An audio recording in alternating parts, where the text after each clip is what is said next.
I have decided because once we are brought up, I am very close to the church. Wait, just 1 minute.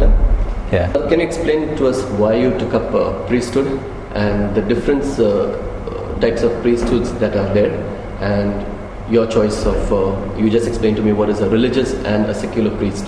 So can you tell us why you decided to take a religious priesthood? Yeah. I was studied in a Christian school, Catholic school, and very many times sisters used to ask, the nuns, like the religious sisters used to ask, the AC nuns, they used to ask, would you like to become priest? So when I was small, I have decided to become a priest, but I don't know what to do, how to go about, and which line to decide, whether to religious, whether to secular priest. Because we have seen only the secular priest, because we are brought up in the parish, and we are very, very close to the parish church, very close to the church.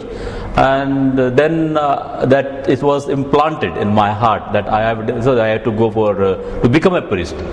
So then automatically it happened to me, the religious sisters who came from Mangalore to my village, Gangolli, their sisters had a retreat. So I usually used to go to the convent as casual, and then the other sisters knew that I want to become a priest. So they asked me, he asked me whether you would like to become a priest. I said, yes, sister, but there's a lot of problems that we are facing at home because of economical problem that we had.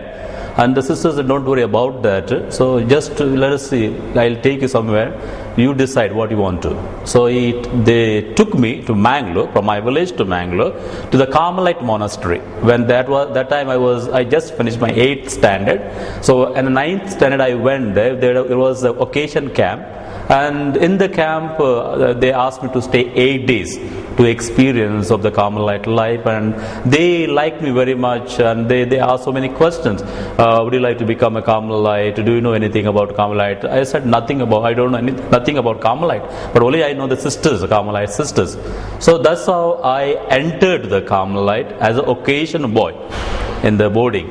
So I studied there 9th and 10th standard, and then I decided whether I had to really continue or not to continue.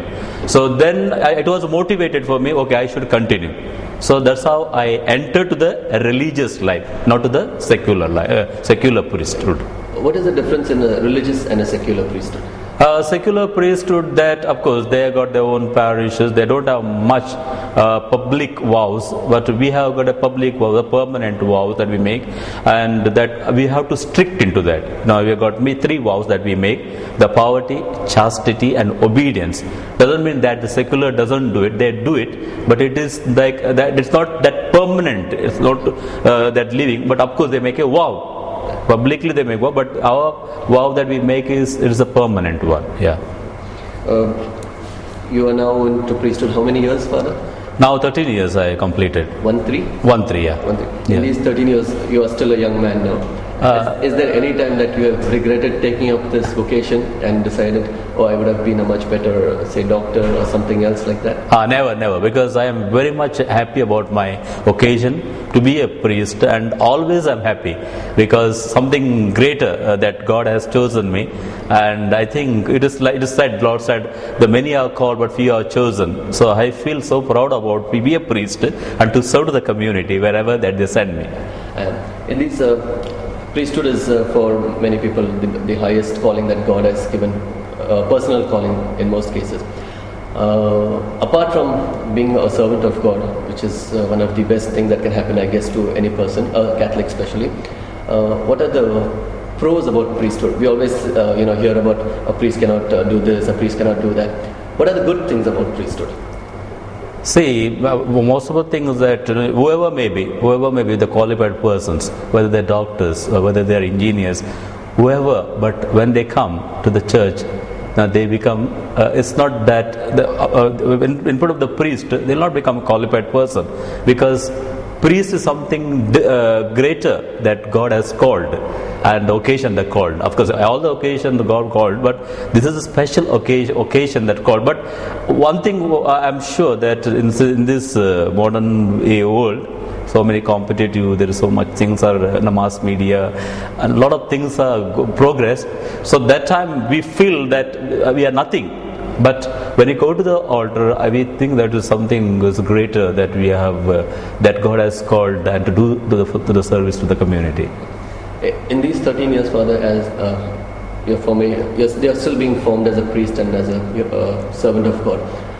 Is there any particular person that you would like to say that inspired you to become a priest or inspires you to continue your vocation as such? Well, I think there are so many people who have inspired me, especially when I joined to the. First of all, I was inspired by the religious nuns who were living in the vicinity of the community, and I could experience that it's not that you are going away from the community. That's what I feel, that we are in the community. It's like father, mother, and children. So that atmosphere that we find in the religious, and that was inspired me when I went to the convent and I saw them. They are living together. So that has allowed me to continue my vocation.